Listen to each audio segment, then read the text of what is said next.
would add to this that Europe has catched up in terms of digitalization, and some markets are really mature and high value now.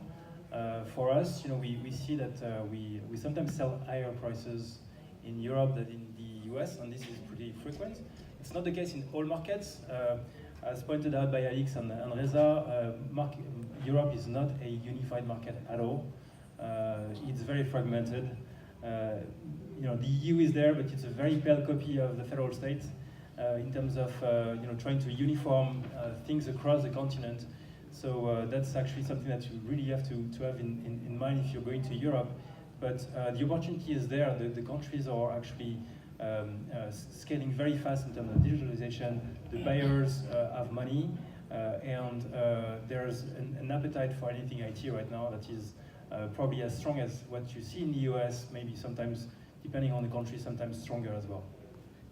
Right. So I guess there's an opportunity to sell your products and technology in the European market, but there's also an opportunity to have R&D facilities or be able to do some of your development there.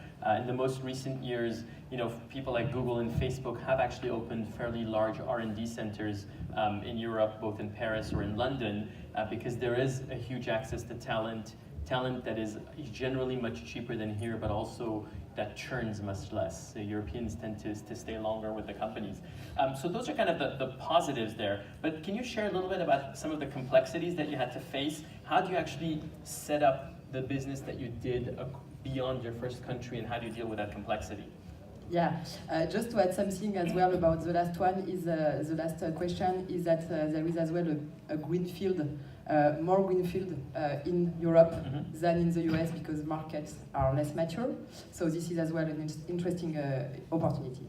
So how we have built the European business? So we have started in Paris. All our R&D is still based in Paris. And then when we have done our Series A 3 years ago, we have decided to open Madrid, London, and Cologne in Germany. And we have decided to go with a go-to-market team, so one sales, one CSM, and one marketing. And we have, to be honest, we had a lot of difficulties because you have to open subsidiary, so in terms of administration is quite heavy. Then you have the labor law, which is really different among every country. For example, notice period is not the same everywhere.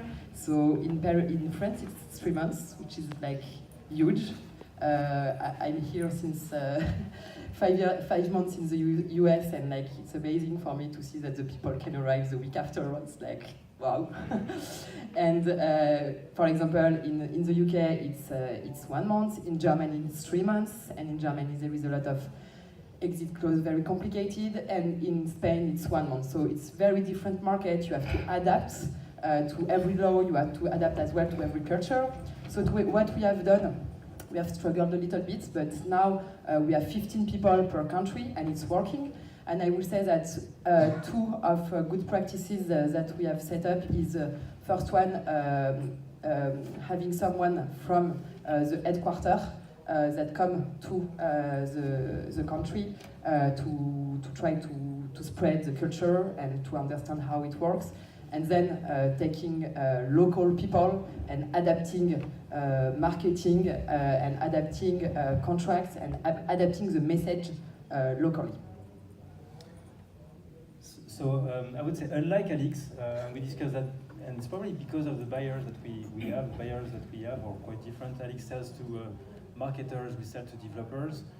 So unlike Alex, who's done that in a very methodic way, country after country, we actually have done it in a much more organic way, in a sense that we started in France, but we didn't start, for instance, we didn't start the marketing in French. We started everything from scratch from the first day in English. The UI of the product has always been in English. Nothing has been done in any other language ever for now.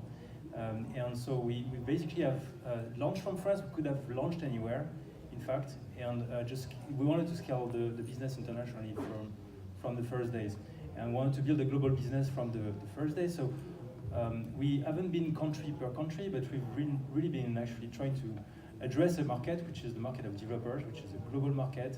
There is really no border, especially in open source. People from everywhere in the world just contribute together.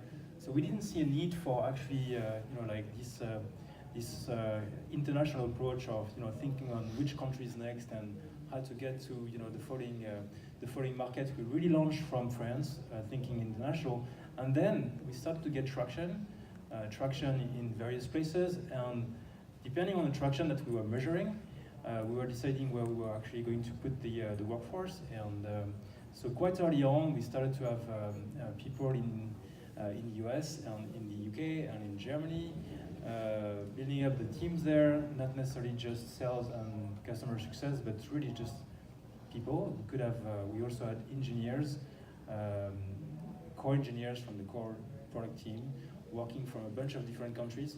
So now we end up with it's 120 of us at Platform SH. The company is completely distributed. We've got people in 14 time zones, and so it's the engineering team is in, I think, 7 or 8 countries. So we really work as a fully distributed company. We have a small office in Paris, but most of the company is distributed. And so the expansion for us internationally has been less about thinking what's the next country, rather than trying to find out where the traction was stronger, and then actually build up teams around where the traction was. But still we got caught up by you mentioned that, by the admin part of it. Doing business globally requires local presence. It's still the case. It will be the case for a long time. So our setup today is we get headquarters in Paris, and then we get 5 subsidiaries, one in the UK, one in France. Headquarters in France, one in the UK, one in Germany, then one in the US, and we've got APAC now, Australia and China. So we get 5 subsidiaries. And when we have subsidiaries, we hire employees. When we don't, we have freelancers that can be there long term for us. We treat them the same way as we treat employees. They can get stock options the same way as other employees. They are getting the same sort of benefits. We're trying to be as close as. It's a subtle balance between local constraints on the country and harmony for the company. So the way we scaled it is much more organic. And probably much less local than what Alex has decided to go for what we think is different buyers' reasons.